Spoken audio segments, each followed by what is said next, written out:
দৌড়াইয়া যাবি বাবা সাহেব, আমার বাবাই দুনিয়া থেকে বিদায় হয়েছে, আপনি জানাজা না পড়াইয়া যাবেন না।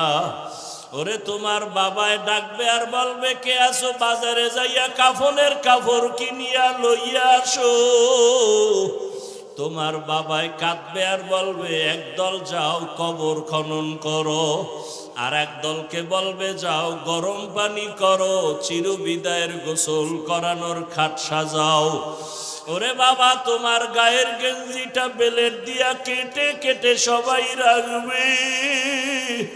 তোমার আমার আপন বন্ধুটা মোবাইল থেকে নাম্বার ডিলিট করে ফেলবে।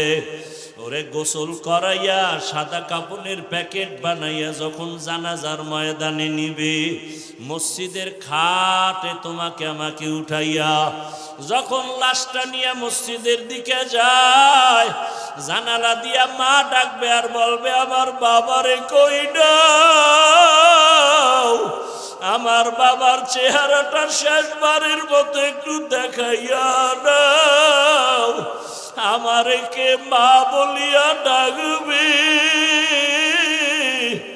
ও যুবক বাবা, চোখের সামনে কত লাশ, পানির নিচে যুবকের লাশ, গাড়ির নিচে যুবকের লাশ, ঘুমের বিছানায় যুবকের লাশ।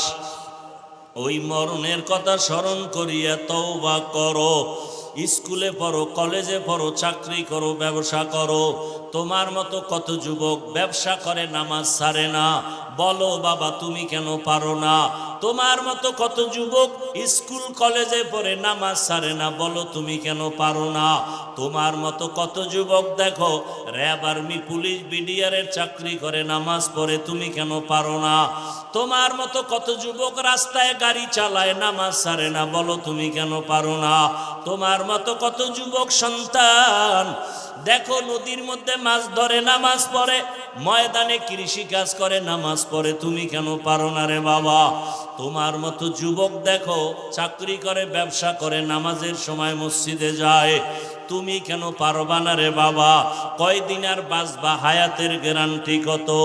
ও পর্দার আড়ালের মা বোনেরা, আপনার মতো কত মা কত বোন এখনো আছে নামাজ পড়ে, স্বামীর মাল হেফাজত করে, মোবাইলে সময় নষ্ট করে না, বেপরদায় চলে না। আম্মা জানের আপনারা কেন পারেন না? এখনো কি তৈরি হবেন না? মরণের আগে এখনো সময় আছে, তওবা করেন। আমার আল্লাহকে ডাইকা মনে মনে বলেন, হে আল্লাহ, জীবনে তো কত বেপরদায় আড্ডা দিলাম, মনে চাইছে দাড়ি রাখবো না, রাখি নাই, মনে বলছে বেপরদায় চলবো, চলেছি, মনে চাইছে দাড়ি রাখবো না, রাখি নাই, নামাজ পড়বো না, পড়ি নাই, মনে চাইছে পার্কে যাব, দৌড়ায় গেলাম, কত গুনাহ করে করে সারা রাত মোবাইলে কাটাইলাম। এখনো কি তওবার নিয়ত অন্তরে আসবে না রে যুবক? আল্লাহ যদি ওমরের মতো কপাল রাখে আর ওই নিয়ত নিয়ে বসো, মনে মনে আমার আল্লাহকে ডাক দাও, ও দয়ার মাওলা, মনে হয় এই মজলিসে আমার মতো গুনাহগার কেউ নাই, আমার গুনার কারণে চোখে পানি আসে না, দিলটা পাথরের মতো শক্ত হয়ে গেছে। তোমার ডানে বামে তাকায়া দেখো কত যুবকের চোখে পানি, তোমার চোখে কেন পানি নাই? গুনার কারণে আমার আল্লাহ বেজার। তোমার উপরে কার জানি বরদোয়া লেগে গেছে। একটু আগে বলেছিলাম বাবা, ডাক্তার হও, ইঞ্জিনিয়ার হও, প্রফেসর হও, এমপি, মন্ত্রী, ওসি, ডিসি, এসপি হও, বেয়াদব হইও না। এর ব্যাখ্যা হলো 3 জায়গায় বেয়াদবি করবা না। প্রথম জায়গা মা বাবা, দ্বিতীয় জায়গা তোমার শিক্ষক, 3 নাম্বার জায়গা তোমার উলামায়ে কেরাম। মা বাবার সাথে যদি বেয়াদবি করো আর মা বাবার অন্তরে কষ্ট যায়, আল্লাহর কসম মরার আগেই তোর জীবনটা পঙ্গু হয়ে যাবে। শিক্ষকের যদি কষ্ট দিয়া বরদোয়া নাও, তোর লেখাপড়ার জীবনটা ধ্বংস হয়ে যাবে। উলামায়ে কেরামের সাথে বেয়াদবি করে যদি বরদোয়া নিয়ে যাও, তোর চরিত্র জীবনে ভালো আর আশা করা যায় না। এখনো সময় আছে, আল্লাহকে বলতে থাকো, আল্লাহ মা বাবার সাথে বেয়াদবি করব না, শিক্ষকের সাথে বেয়াদবি করব না, ওলামায়ে কেরামের দোয়া পরামর্শ নিয়া নবীজির আদর্শ মতো জীবন চালাবো। ও আল্লাহর বান্দারা, জানি না এই ময়দানে কত যুবক মায়ের সাথে খারাপ আচরণ করছো, মা গোপনে কান্না করেছে। আজকে যদি বাসায় যাও, যাইয়া মায়ের থেকে গোপনে ক্ষমা চাইয়া নিও। ওরে বাবার সাথে যদি বেয়াদবি করো, গোপনে ক্ষমা চাইও। বাসায় গিয়া মাকে যদি বলো, মা আজকে ওয়াজের প্যান্ডেলে দেখলাম কত যুবকের চোখে পানি, আমার চোখে পানি নাই, বুঝি গুনার কারণে আল্লাহ বেজার। তুমি মায়েরে কত গালি দিয়েছি, মাঝে মাঝে বাজে কথা বলছি, মা তুমি বড় কষ্ট পাইছো, আমি ওয়াদা করে আসছি ওয়াজের ময়দানে আর বেয়াদবি করব না। মা তুমি আমার মাথায় হাত দিয়া দোয়া করিয়া দাও। এই কথা যদি বলতে পারো বাবা, দেখবা সাথে সাথে মায়ের চোখেও পানি চলে আসবে। মা ডাক দিয়া বলবে, বাবা আয় আয়। মাথায় হাত দিয়া দোয়া করি আর বলবে, আরশে আজিমের মালিক, আমার কলিজার সন্তানটারে তুমি কবুল করিয়া নাও। ওই মা বাবার দোয়া কবুল হয়ে যাবে, তোমার কপাল খুলিয়া যাবে। ও আমার যুবক বাবারা, পায়ে হাত দিলে কি আর নামাজ ছাড়বা না বলো? তোমাদের পাও ধরলে কি বলবা আর নামাজ ছাড়বা না? তোমাদের পায়ে হাত রাখলে কি বলবা আর দাড়ি কাটবা না? ওরে যতই চালাকি করো, আমার নবীর আদর্শ ছাড়া নাজাতের পথ নাই। যতই চালাকি করো, আমার আল্লাহকে বেজার করলে নাজাতের পথ নাই।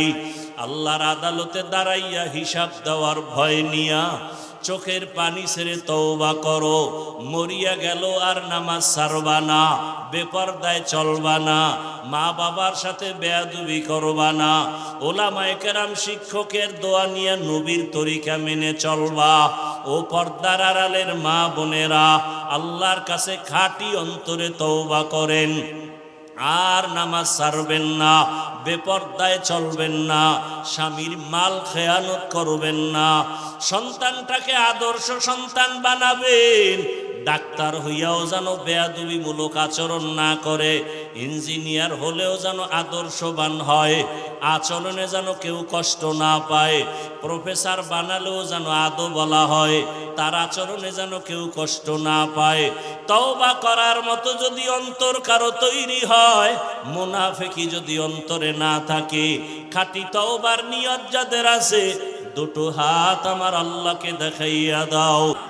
যে পর্দা করে না মুমিন, যে পর্দার বিধানকে পছন্দ করে না বেঈমান, যে ইসলামের রাজনীতি করে না মুমিন, কিন্তু ইসলামের রাজনীতির বিরোধিতা করে বেঈমান। এখন যদি কেউ ইসলামে রাজনীতি নাই, তার মানে হলো ইসলাম কোরআন সব দিক থেকে কমপ্লিট, রাষ্ট্রের ব্যাপারে কোরআন শরীফ দুর্বল। খুব হিসাব করে কথা বললেন, আল্লাহ হেদায়াত দান করুন। আচ্ছা, গোটা দুনিয়া সুলাইমান নবী চালান নাই? গোটা রাষ্ট্র চালান নাই দুনিয়া? বাদশা জুলকারনাইন চালান নাই? এ কথা কি আমার আব্বাজানের না কোরআনে আছে? সত্য কথা, সহজ কথা বলেন, আছে না নাই? আমার রসুল মদিনার রাষ্ট্র চালান নাই? তাহলে কেন বলেন রাষ্ট্র চালানো যাবে না? এ জমিনে যদি কোরআনওয়ালা রাষ্ট্র পরিচালনা করে, কিছু হোক বা না হোক, জুলুম হবে না, দুর্নীতি হবে না। আল্লাহ বুঝার তৌফিক দান করেন। আরো জোরে বলেন আল্লাহুম্মা আমিন। একজনের চোখে কালো চশমা, আয়না কি কালো, প্যান্ডেলে ঢুকেই বলে বাতি কালো কেন? এসব মানুষের বলবে এরা কালো কেন? তো যার চোখ ভালো বলবে সমস্যা তো এখানে না, তোমার চোখে, চিকিৎসা করো। কোরআন ভালো, ইসলাম ভালো, তাবলিগ ভালো, দেওবন্দি ভালো, ওলামায়ে কেরাম ভালো, যারা পছন্দ করে না এদের অন্তর খারাপ, চিকিৎসা করা দরকার। যে আয়াত আমি পড়েছি, আল্লাহ পাক বলেন ওয়া আম্মা মান খাফা মাকামা রাব্বিহি ওয়া নাহান নাফসা আনিল হাওয়া ফাইন্নাল জান্নাতা হিয়াল মাওয়া। হাসরের ময়দানে আমার দরবারে দাঁড়াতে হবে, পালাবার কোনো সুযোগ নাই। হে রাসূল, উম্মতের জানায় দেন, আমার আদালতে দাঁড়াইয়া হিসাব দেওয়ার ভয়ে দুনিয়ার জমিনে জিন্দা অবস্থায় যারা নিজেদের গুনাহ থেকে বাঁচায় রাখবে, আমি আল্লাহ ওয়াদা করলাম বিনা হিসাবে সে জান্নাতি। রহমতের নবী বলেন, ও দুনিয়ার উম্মতের দল, ইত্তাকিল মাহারিম তাকুন আবাদান নাস, তোমরা অবৈধ নিষিদ্ধ হারাম থেকে নিজেরে বাঁচাও। আল্লাহর মহব্বতে মানুষের কাছে তোমার মর্যাদা বেড়ে যাবে, আল্লাহও তোমার মর্যাদা বাড়ায় দিবেন। আমরা সম্মান চাই ঠিক, কিন্তু কোন পথে গেলে সম্মান থাকবে সে চিন্তা করি না। রহমতের নবী সুন্দর ইসলাম নিয়া মক্কা নগরীতে এমন সময় আসছেন যেই সময় মক্কার মানুষ ছিল চূড়ান্ত চরিত্রহীন, খারাপ। নারী আর পুরুষ উলঙ্গ হইয়া বাইতুল্লাহর মতো ঘর, এরা নারী আর পুরুষ একসাথে উলঙ্গ ভাবে তাওয়াফ করে। কত খারাপ মক্কার মানুষ। কন্যা হলেই তারা কষ্ট পায়। কন্যা সন্তান আসা মাত্র অনেক বাবা তার নিজের কন্যাকে গলা টিপে মেরে ফেলে। কত খারাপ ওই মক্কার মানুষ। রহমতের নবী আদর্শ যখন পাইল, মক্কার এই খারাপ মানুষগুলো রাসূলের আদর্শ গ্রহণ করিয়া এতটা দামি হয়ে গেছেন, আল্লাহ জিব্রাইলকে পাঠায় বলে, যাও লিস্টি দিয়া দিলাম, এর মধ্যে যাদের নাম আছে রাসূল যেন ঘোষণা করে দেন এই লিস্টির মানুষগুলো বিনা হিসাবে জান্নাতি। রাসূলের আদর্শ শুরুতেই বলছিলাম, এত মানুষ এভাবে বসে আছে কেমনে সম্ভব? দুনিয়ার টাকায় সম্ভব না, বাহাদুরিতে সম্ভব না, ১৫০০ বছর আগের রাসূলের আদর্শের কারণে সম্ভব। খানারও চিন্তা নাই, ঘুমেরও চিন্তা নাই, আল্লাহর মোহাব্বতে আপনারা বসছেন। আল্লাহর কাছে দোয়া করি, আল্লাহ হেদায়েতের দৌলত আমাদের দান করেন। ওলামায়ে কেরামের বিরোধিতা করবেন। এই যুবক বাবারা, আমি কিন্তু কাউকে হুজুর বানাইতে আসি নাই, কোনো ভয় নাই যে হাফিজ ভাই আজকে বুঝি হুজুর বানানের তওবা করবে না, আমি একবারও বলবো না। আমি এখন কোনো ওয়াজে বলি না তাবলিগে যাও, আমার ওয়াজে কখনো বলি না কওমি মাদ্রাসায় যাও, আমার মতো টুপি লাগাও, আমার মতো দাড়িওয়ালা হও, আমার মতো পীরের কাছে গিয়া মুরিদ হয়ে যাও, একবারও বলি না, আজও বলবো না। বরং আমি বলবো, রে যুবক, স্কুলে পড়ো, কলেজে পড়ো, চাকরি করো, ব্যবসা করো, ওই চাকরি ব্যবসা ছাড়িও না, স্কুল ছাড়িও না, কলেজ ছাড়িও না। ডাক্তার হও, দোয়া করে গেলাম। ইঞ্জিনিয়ার হও, প্রফেসর হও, দোয়া করে যাব আজকে ইনশাআল্লাহ, দিল থেকে বলছি কথাগুলো। ডাক্তার হও, প্রফেসর হও, ইঞ্জিনিয়ার হও, এসপি হও, ওসি হও, ডিসি হও, এমপি হও, মন্ত্রী হও, তবে একটা দাবি করে যাব শেষ বেলায়, বেয়াদব হইও না।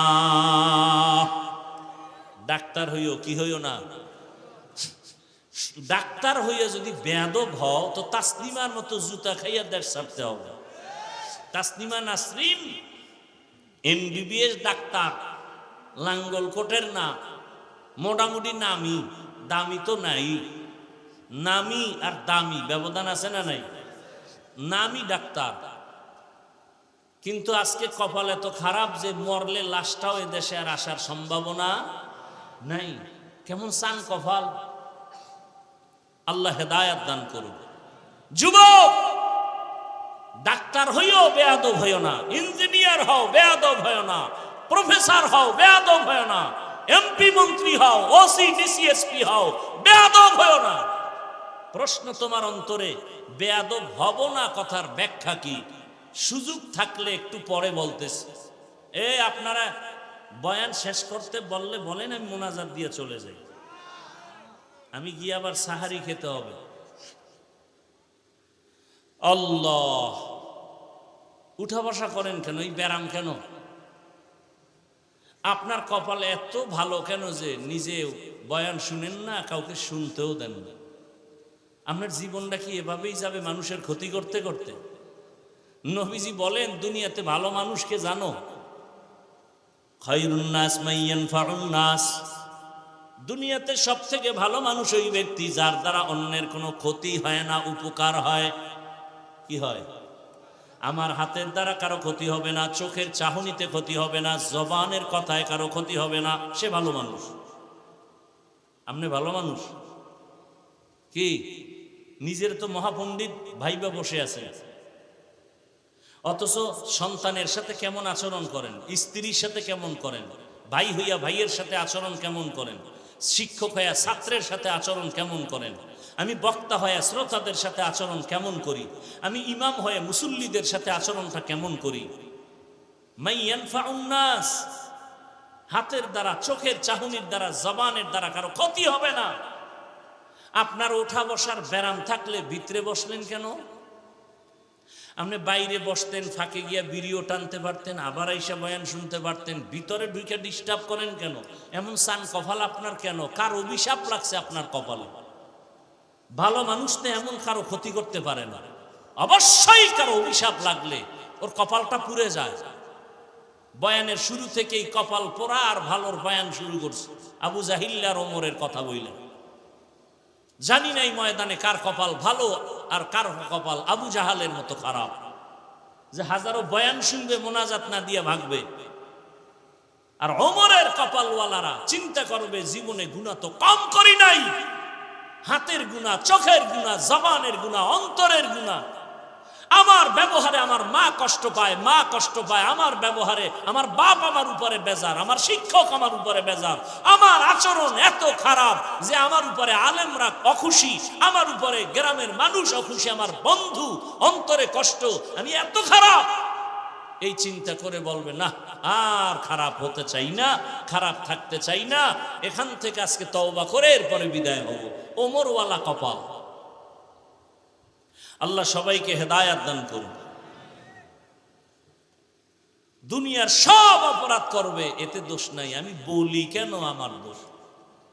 ওই যে মসজিদের জন্য সবাইরে দোয়া করে গেলাম, সবাই মাদ্রাসায় টাকা দিয়েন, মসজিদে টাকা দিয়েন, পরে শুনি কমিটির লোক উঠাইয়া খাইয়া টাকা পয়সা তুষ বানায় ফেলাইছে।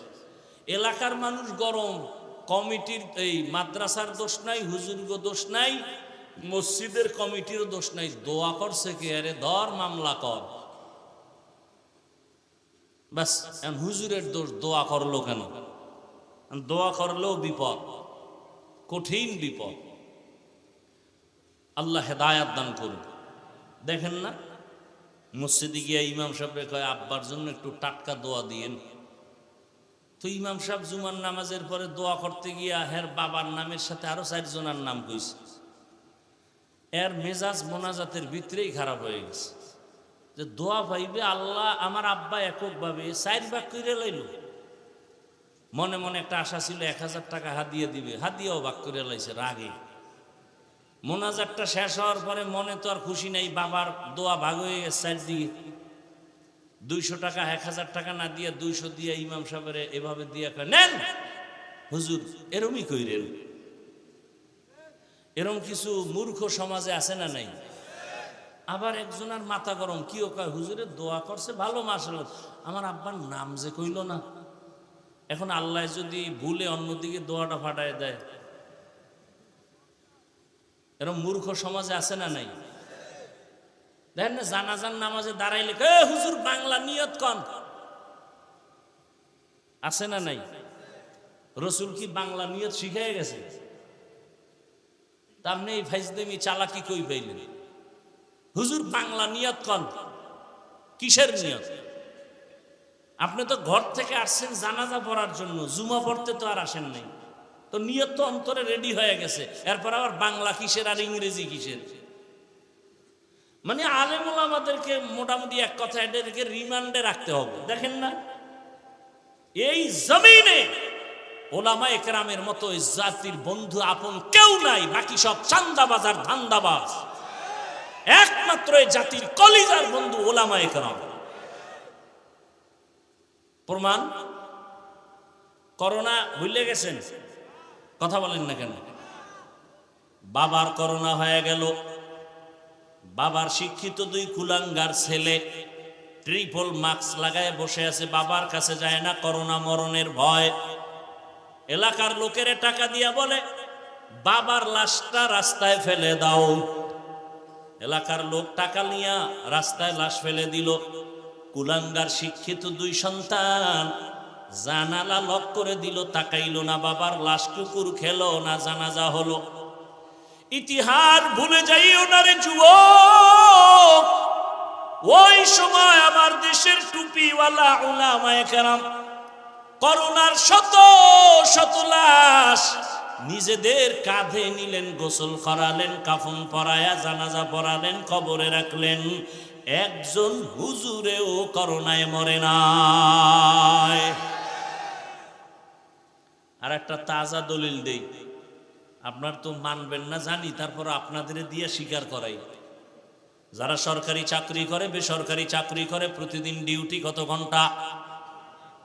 সত্য কথাটা বলতেও কষ্ট লাগে। মাসে বেতন নিম্নে কত? নিম্নে 20,000। টেবিলের নিচে আরো কত মুক্তার দানা তো আছেই, আছে না নাই? না হয় রাতারাতি কলা গাছ হয় কেমনে? 10 তলা বিল্ডিং এর মালিক হারাম টাকা দিয়া গরিবের উপরে জুলুম করে বিল্ডিং বানাইছো, এই কারণে বিল্ডিং এ ঘুমানোর কপাল নাই। হালাল টাকার বিল্ডিং কেউ দখল করতে পারে না। যেমনে তুফানে বাড়ি উঠছে ওই তুফানে ভাঙছে, রাতারাতি আসছে রাতারাতি নাই। ওই বিল্ডিং এর দাম কি যে বিল্ডিং থুইয়া জঙ্গলে ঘুমাতে হয়? ওই ব্যাংকে টাকা রেখে লাভ কি যে ব্যাংকের টাকা জীবনে আমিও খাইতে আর মুনা আর আমার বংশের কেউ পারবে না, এর সে রিক্সা চালায় খাওয়া ভালো। আল্লাহ হেদায়াত দান করেন। তাহলে সরকারি বেসরকারি ডিউটি 8 ঘন্টা, বেতন 20,000, নিম্নে আরো কত কিছু। সত্য কথা বলেন, আপনাদের এলাকার মসজিদের ইমাম সাহেবের ডিউটি কয় ঘন্টা?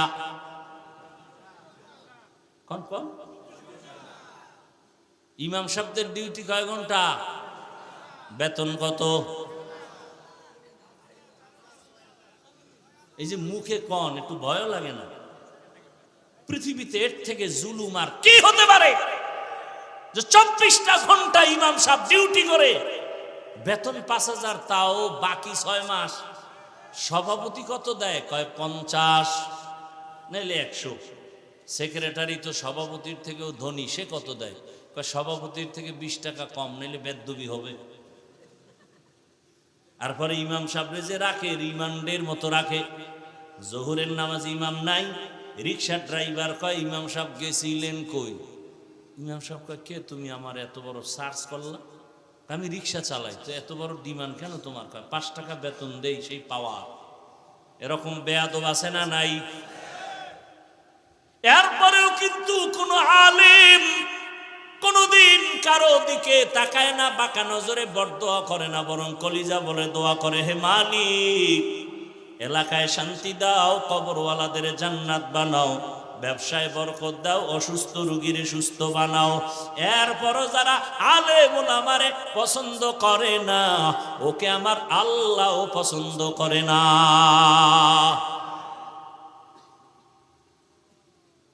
যাদের কাছে এখনো রসুলের আদর্শ আছে, সে যে লাইনের হোক, এখনো সম্মানে আছে। আর যার কাছে রসুলের আদর্শ নাই, ওই বান্দার সম্মানও নাই, ইমানও নাই। বুঝে ভালো, সবাই বুঝে, মানে না কেন? বিপদ, মনের মতো চলতে পারবে না।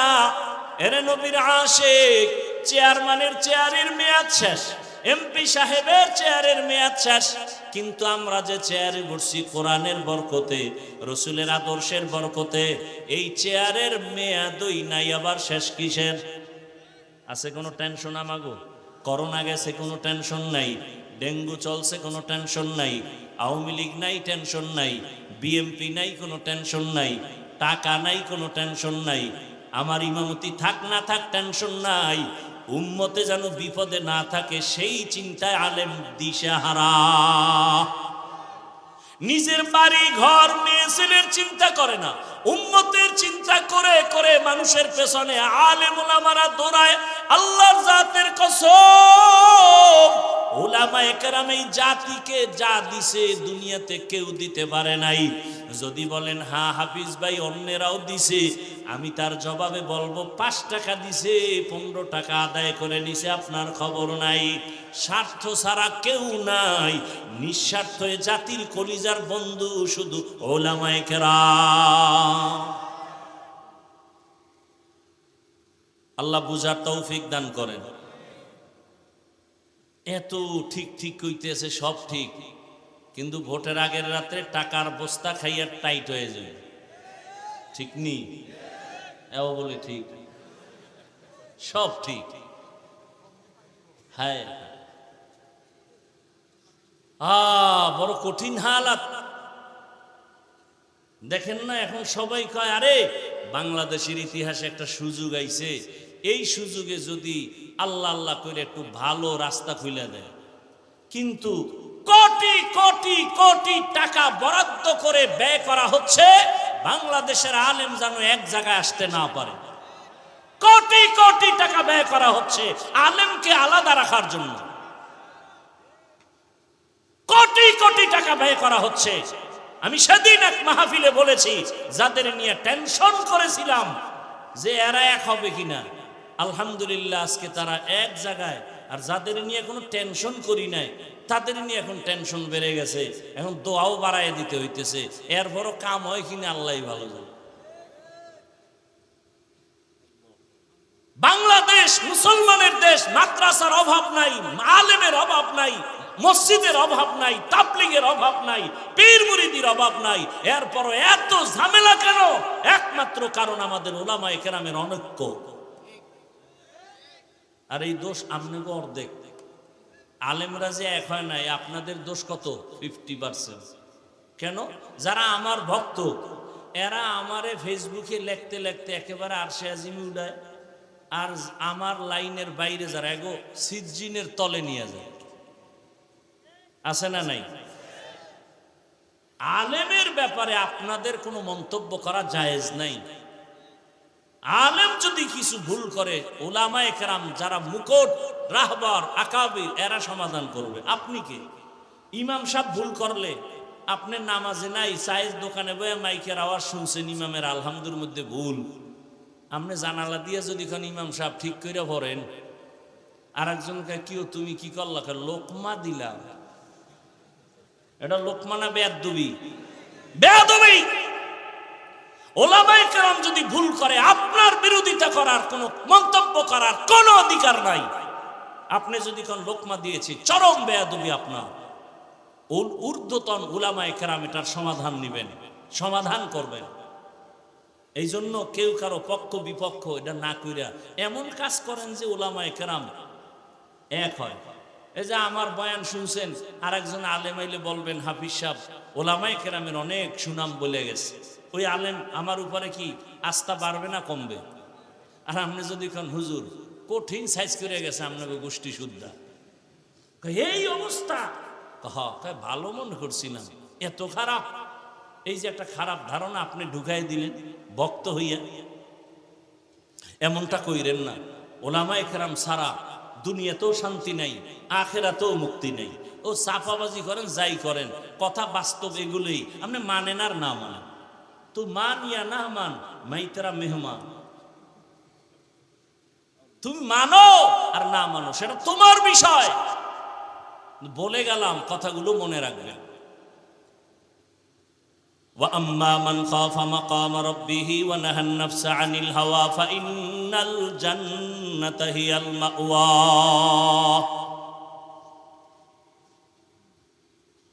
আখিরাতের ময়দানে আল্লাহর আদালতে দাঁড়াইয়া অন্তরে ভয় ঢুকাইয়া গুনাহ ছাড়ো।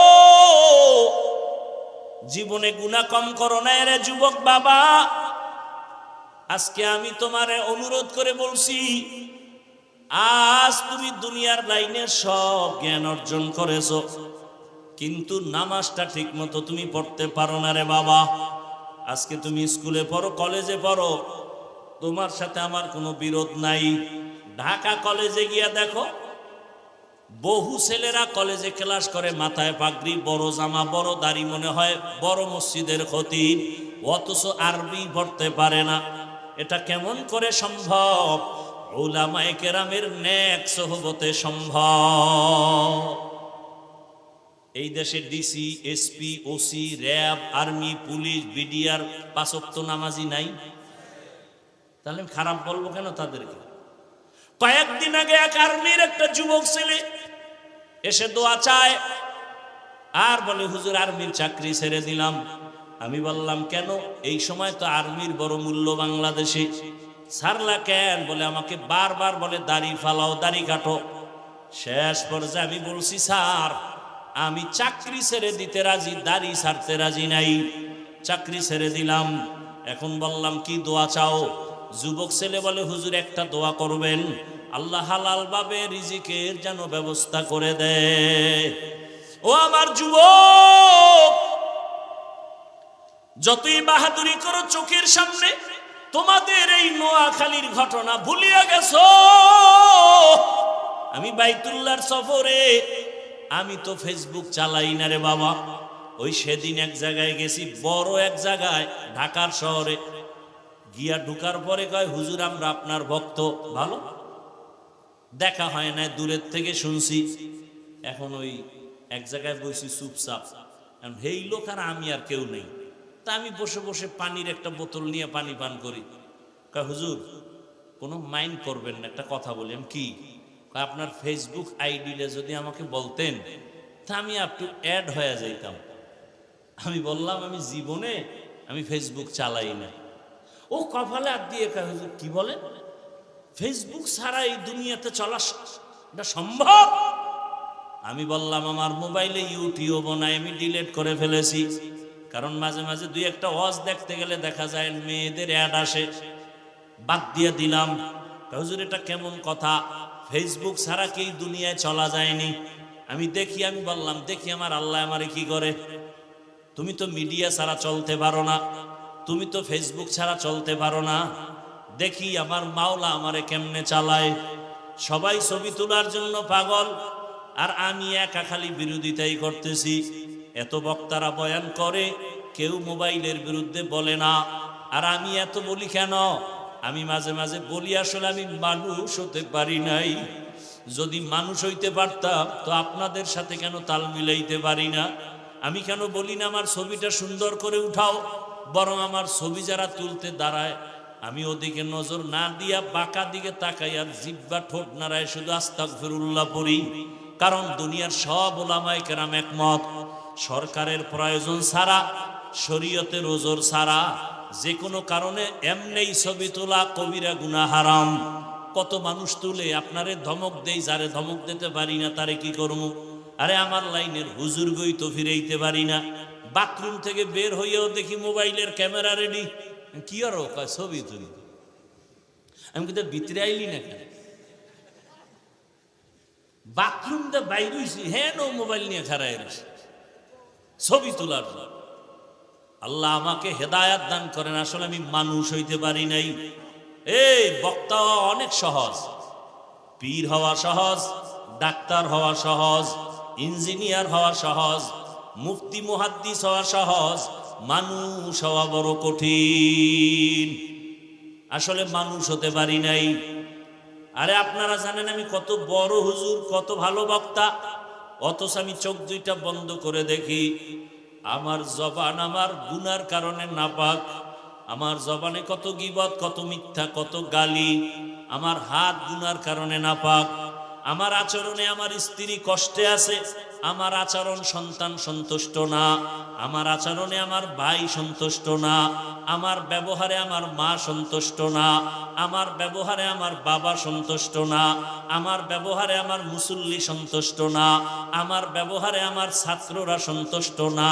তাহলে আমি আসলে মানুষই হতে পারি নাই। আমি বড় কঠিন হালাতে পড়ে আছি।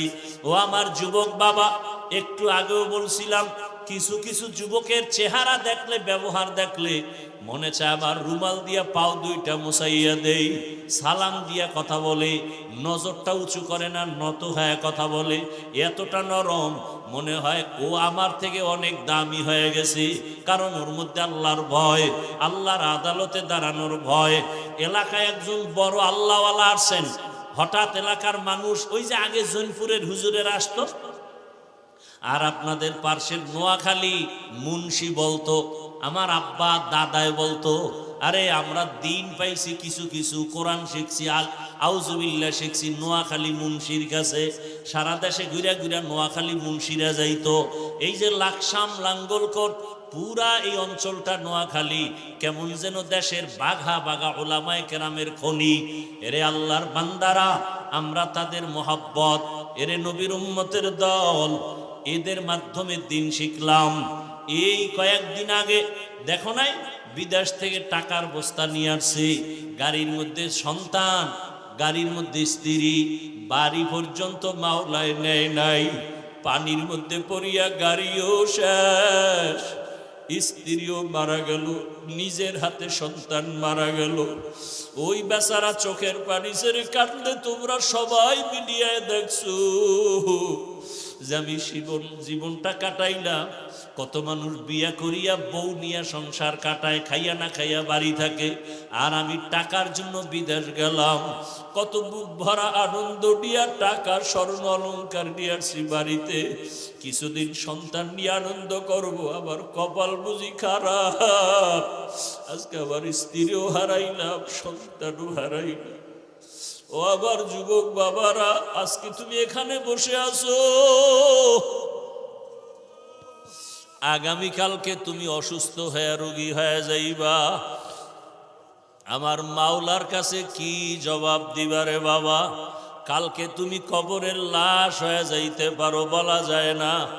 ওরে বাবা, কালকে এখন গিয়া তুমি ঘুমাও না, সকালবেলা যদি বিছানায় গিয়া ঘুমাও, আল্লাহ না করুন যদি ঘুমের মধ্যে কত যুবকের মরণ হয়। মা যদি তোমারে ঘুম থেকে ডাক দিয়া দেখে তুমি আর ঘুম থেকে সজাগ হও না, মা একটা চিৎকার মারিয়া বলবে, তোরা কোথায়? আয় আয়, আমার বাবা দুনিয়াতে আর জিন্দা নাই, আমারে কি আম্মু বলিয়া ডাকবে? আমার বাবা এ দুনিয়া থেকে বিদায় হয়ে গেল। ওরে বাবায় দৌড়াইয়া যাবি ব্যবসা, আমার বাবায় দুনিয়া থেকে বিদায় হয়েছে, আপনি জানাজা না পড়াইয়া যাবেন না। ওরে তোমার বাবায় ডাকবে আর বলবে, কে আসো? বাজারে যাইয়া কাফনের কাপড় কিনিয়া লইয়া আসো। তোমার বাবায় কাঁদবে আর বলবে, একদল যাও কবর খনন করো, আর এক দলকে বলবে যাও গরম পানি করো, চিরবিদায়ের গোসল করানোর খাট সাজাও। ওরে বাবা, তোমার গায়ের গেঞ্জিটা বেলেট দিয়া কেটে কেটে সবাই রাখবে। তোমার আমার আপন বন্ধুটা মোবাইল থেকে নাম্বার ডিলিট করে ফেলবে।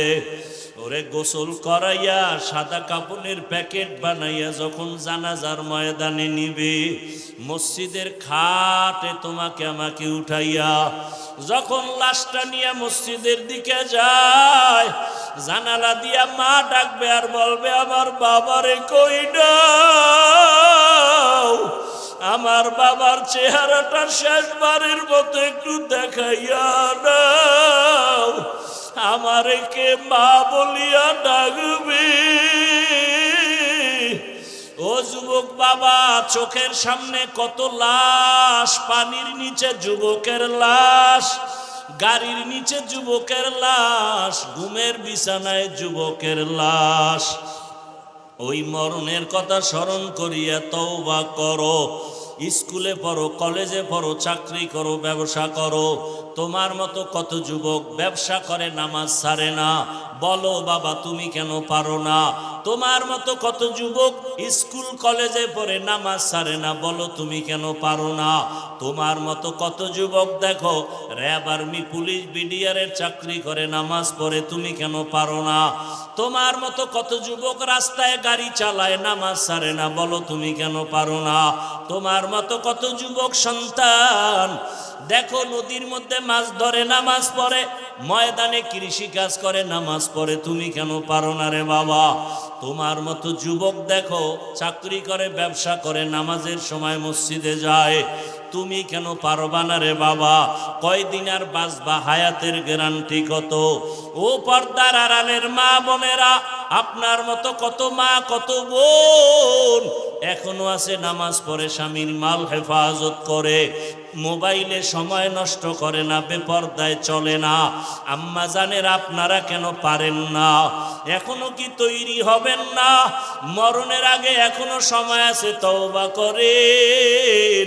আমার আল্লাহকে ডাইকা মনে মনে বলেন, হে আল্লাহ, জীবনে তো কত বেপরদায় আড্ডা দিলাম, মনে চাইছে দাড়ি রাখবো না, রাখি নাই, মনে বলছে বেপরদায় চলবো, চলেছি, মনে চাইছে দাড়ি রাখবো না, রাখি নাই, নামাজ পড়বো না, পড়ি নাই, মনে চাইছে পার্কে যাব, দৌড়ায় গেলাম, কত গুনাহ করে করে সারা রাত মোবাইলে কাটাইলাম।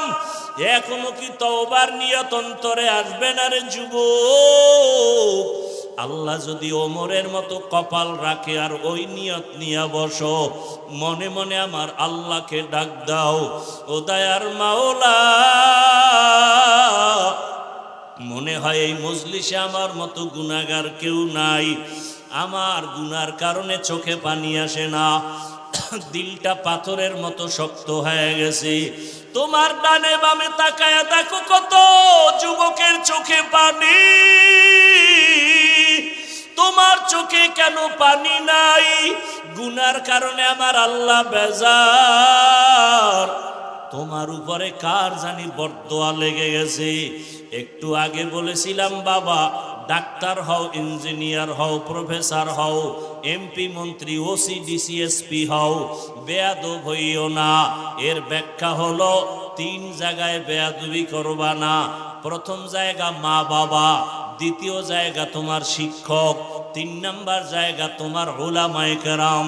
মা বাবার সাথে যদি বেয়াদবি করো আর মা বাবার অন্তরে কষ্ট যায়, আল্লাহর কসম মরার আগেই তোর জীবনটা পঙ্গু হয়ে যাবে।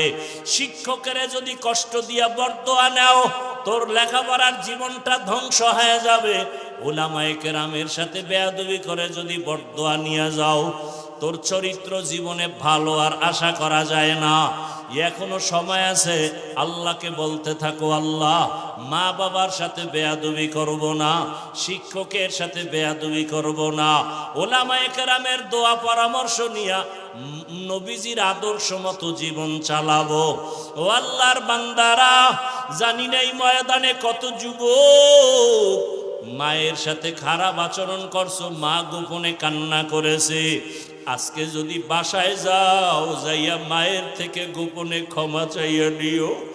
ওরে বাবার সাথে যদি বেয়াদবি করো, গোপনে ক্ষমা চাইও। বাসায় গিয়া মাকে যদি বলো, মা আজকে ওয়াজের প্যান্ডেলে দেখলাম কত যুবকের চোখে পানি, আমার চোখে পানি নাই, বুঝি গুনার কারণে আল্লাহ বেজার।